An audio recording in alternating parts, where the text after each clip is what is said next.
I felt kind of like a ghost in a fat suit, to be honest with you. I didn't recognize myself in a mirror. When we don't have an explanation, what we do is we put God in the hole. So I don't know how the stars work. Well, that means God makes the stars work. If I don't know the way that my brain works, well, that's because God. Now I'm a person who doesn't need to step on the scale every day. I'm a person who can eat as much as I would like, and I don't have to worry about, is it all the way going to come back?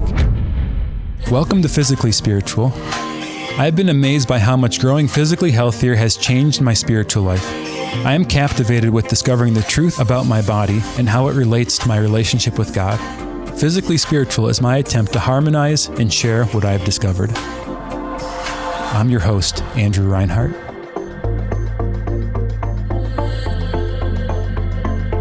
If you would have seen me a few years ago, you might not even recognize me. I was 170 pounds heavier, and not only that, I felt like a different person.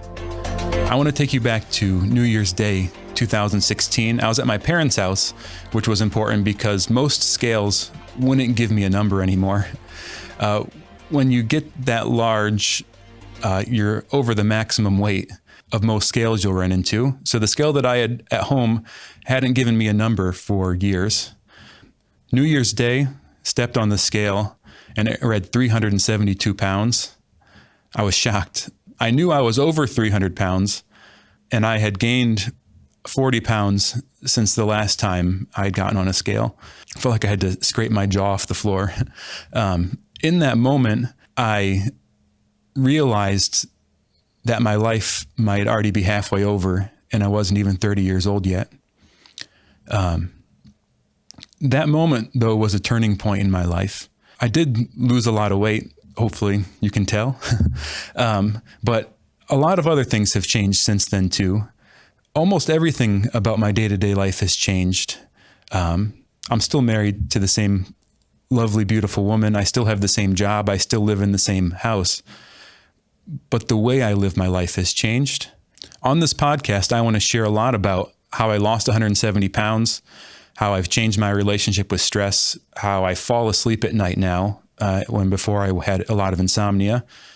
But what surprised me the most in all this change that I've made is how, as I've grown physically healthier, my spiritual life has changed, that the things that have led to health have also improved my relationship with God. And this is the core of what I want to talk about. So when I started this journey, I didn't realize it at the time. And I had learned in class studying philosophy and theology that this wasn't the case, but I really identified as my mind. I identified as my consciousness, as my soul, but I didn't want to be my body. I felt kind of like a ghost in a fat suit, to be honest with you. I didn't recognize myself in a mirror. I felt distant from the world outside of me. So I had learned in class, I had learned from my faith, I had learned the ideas that I'm going to share with you today, but it was only when I started to make changes and realized how I felt and really was honest with myself did I understand that I wasn't living the truth that I thought. It's common today for people to understand themselves as a body and a soul. Right? Some people deny the spiritual world, but many people believe that there is such a thing as the spirit, that there's something more than the physical world. But many people who do believe in a spiritual world think that it's separate from the spiritual world. Many people who believe that there's a spiritual world thinks that it's very separate from the physical world. So me as a person, I'm a body and I am a soul. And I want to introduce you to an idea today called substance dualism. It's the idea that your body is one substance and your soul is another substance. They're two different things that are connected somehow, whether you think it's connected through your brain. René Descartes, a famous philosopher, believed they were connected through the pineal gland. I might have pronounced that wrong. But the idea was that the body and soul are two separate substances, two separate things, two separate objects that exist, and they're connected through a specific part either of the body or through a specific function like the mind. But in this, you might think that either I'm my body and I'm not my soul, or I'm my soul, but I'm not my body. I'm just my stream of consciousness, maybe. Descartes used the image of a captain in a ship. He said, your body is like a ship, and your soul is the captain of that ship, giving it direction, setting its course, making all the moves. There's a modern classic anime film that was made into a live action movie called Ghost in a Shell. And this kind of gets the idea across too, that our body is really just a shell. But what we are is the ghost that's in that thing, the ghost that's in that body. What I realized by making the changes in my life was that everything I did to my body affected my soul, and everything that happened with my soul affected my body. In fact, I'm a human person who is a body and soul. I am me, and I am one thing. I am a person who is a body and a soul that are completely and intimately joined to each other. But in my quest for health, I was living what I would call a lifestyle dualism. So you have substance dualism, the separation of your soul from your body. Lifestyle dualism is when you think that you have things you do for yourself spiritually, like I go to church and I pray and I meditate and I read the scriptures. And then I have stuff that I do for my physical health, like I exercise and I run and I eat a certain diet and try to sleep and maybe work on my relationship with stress. But I see these things as separate and maybe just connected in really particular ways, maybe just connected when I'm dealing with a certain sin or a certain fault. Here's what I want to get across, that everything we do affects our whole person. Everything that you do physically also is something you're doing spiritually. It's something you're doing as a person who is a body and soul. Everything you do spiritually is also affecting you physically. Your whole body and soul are involved in it. This means in your prayer, maybe in a mystical experience, if we hooked you up to a heart rate monitor or put you in an fMRI machine or something like that, what we would see is we would see your body reacting to what's happening in your prayer. And on the other hand, if there was a way to see the soul, there's not. It's spiritual, so by definition, it's not something you can see. Everything that we're doing with our body is also affecting our soul. How all this works, we'll get into a little more detail in later episodes. It is a bit more complicated than that. But for now, just understand that everything you do matters. Everything you do matters. Here's what the Catechism of the Catholic Church says. Spirit and matter in man are not two natures united, but rather their union forms a single nature. Your body and your soul, your spirit and your matter are not two separate items. They're not two separate natures. They're one. Right? So this idea is thoroughly Catholic and recognized by the Church. So everything you do, you're doing as a body and you're doing as a soul. There's a fallacy we want to avoid when we talk about body and soul, when we talk about faith and reason, when we talk about religion and science, and that's a fallacy called the God of the gaps. And what the God of the gaps is when we don't have an explanation, what we do is we put God in the hole. So I don't know how the stars work. Well, that means God makes the stars work. If I don't know the way that my brain works, well, that's because God. So whenever I don't have a scientific explanation for something, a medical explanation for something, what I do is I put God in that gap. We also need to avoid the soul of the gaps. The soul of the gaps would say, if there's something in my human experience that I can't explain right now, if there's something in maybe my prayer life, something in that I've experienced, maybe a miracle or something like that, what I do is I say, well, my body wasn't involved in that. It's my soul. That's my soul. That feeling is my soul. That thought is my soul. That phenomenon that I'm experiencing is my soul working. But let's go back a step. Remember, I'm body and soul, intimately connected, completely one substance. This means everything I do happens in my body and in my soul. So if we take a God of the gaps or a soul of the gaps approach to our experience, what we're doing is we're exposing our faith to the possibility of ridicule. There's articles out there, and maybe you've already seen them. They proclaim God doesn't exist or the soul doesn't exist because there's this human experience that people have been explaining with religion, and we found something in the brain that explains that, right? There's something in the human genetic code that predisposes them to believe in God, or there's a part of the brain that's always activated when somebody is praying. And so these scientists will claim that by seeing this physical phenomenon, we're demonstrating that nothing spiritual is really happening, right? As believers, we're just mistaken. If we really understood everything that there is to know about the world, we would demonstrate that there is no God because there are no gaps. This understanding of body and soul integration, that they're one substance, was traditionally called hylomorphism. Hyli from the Greek word for matter or wood, a building material, and morphe for form. Form was the animating principle of something, the ordering of it, what made it what it was. So the idea was that we as a person are matter and form, connected as one object. And this does not leave room for the God of the gaps or the soul of the gaps, because everything we do as a human person is going to be physical and spiritual. Every truly human action is our body and our soul doing this, whatever it is. We might have an experience that starts spiritually, right? Maybe a pure spirit like God or an angel or a demon might interact with you. But if you have an awareness of that experience, it's because that's affected your body too.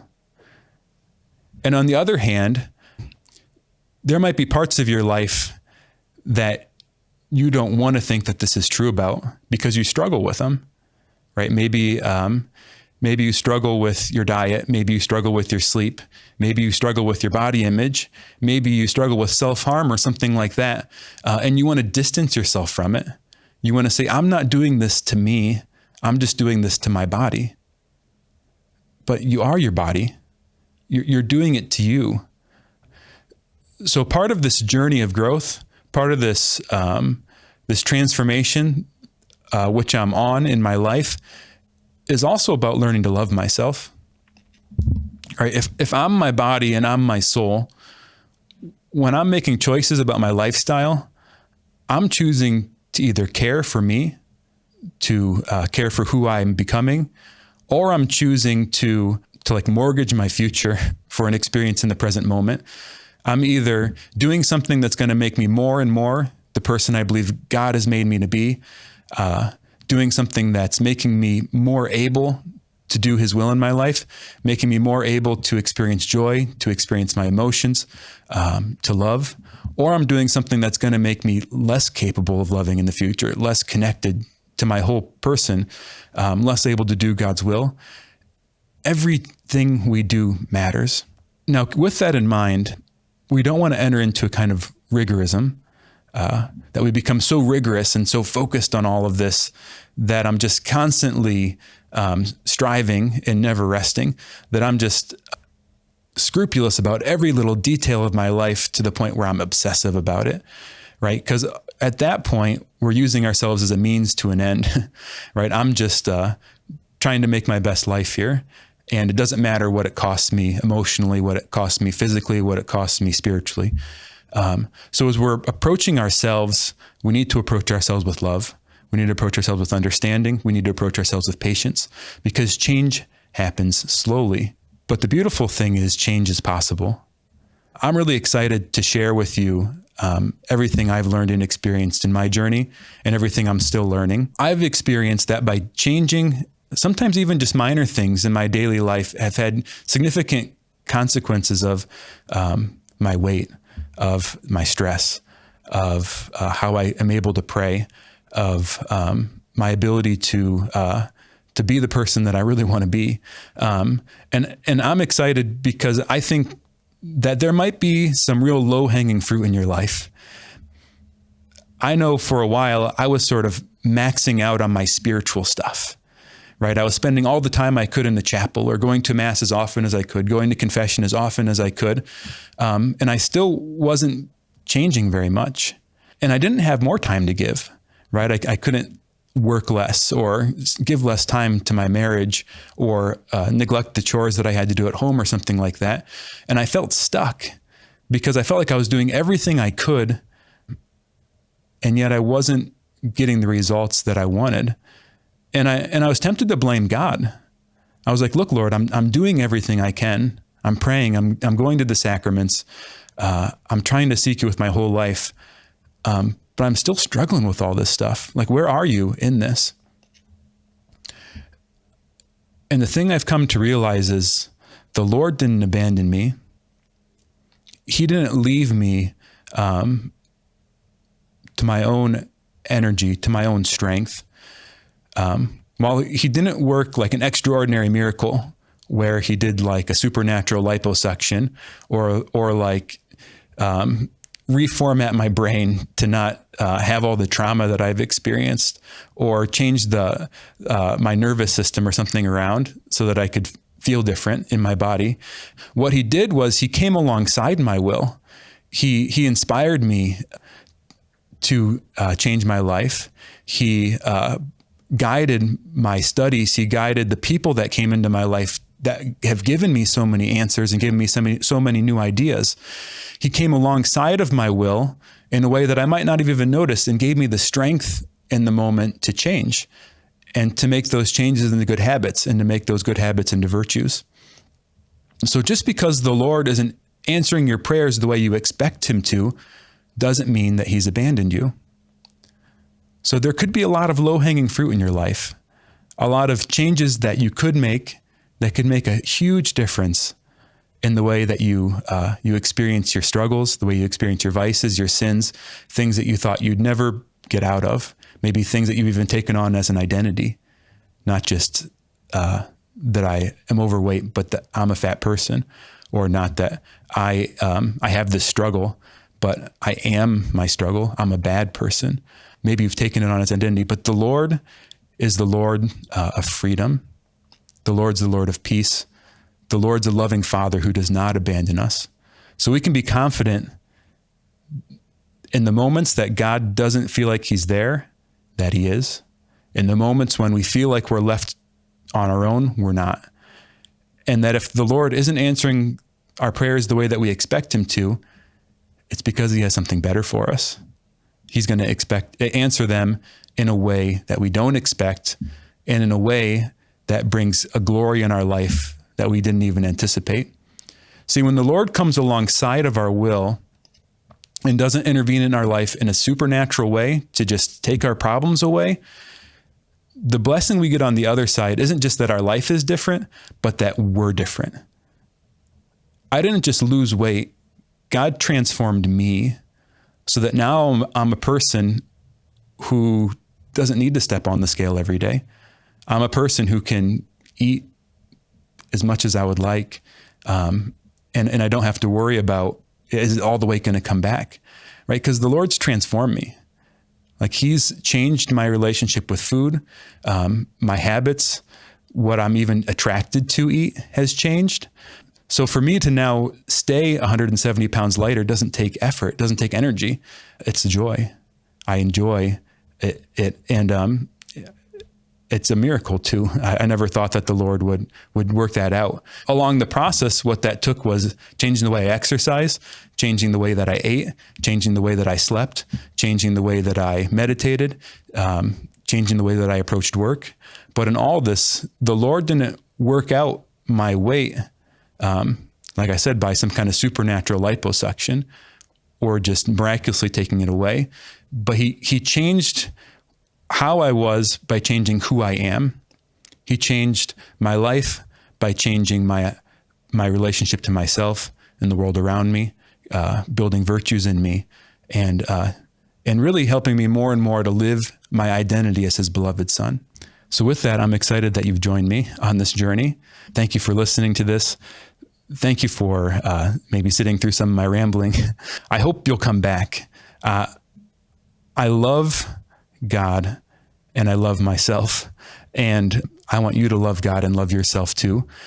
In this podcast, I'm going to talk a lot about faith and reason, religion and science, but I'm going to talk about these topics as they apply to us, how they can make a difference in our life.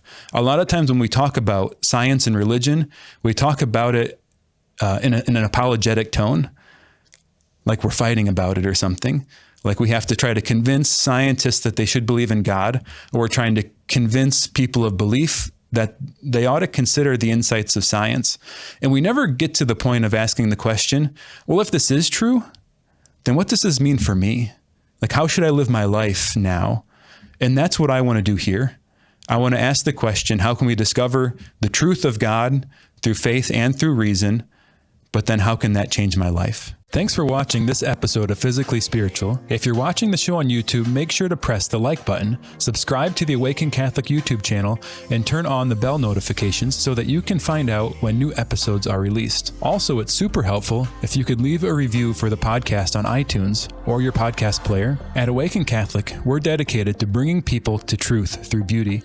This show and all the shows here on AWAKEN Catholic are only possible because of people like you. You can become a part of what makes this all possible by making a tax-deductible donation for as little as the price of a cup of coffee a week. To join the AWAKEN Nation, visit awakencatholic.org/join.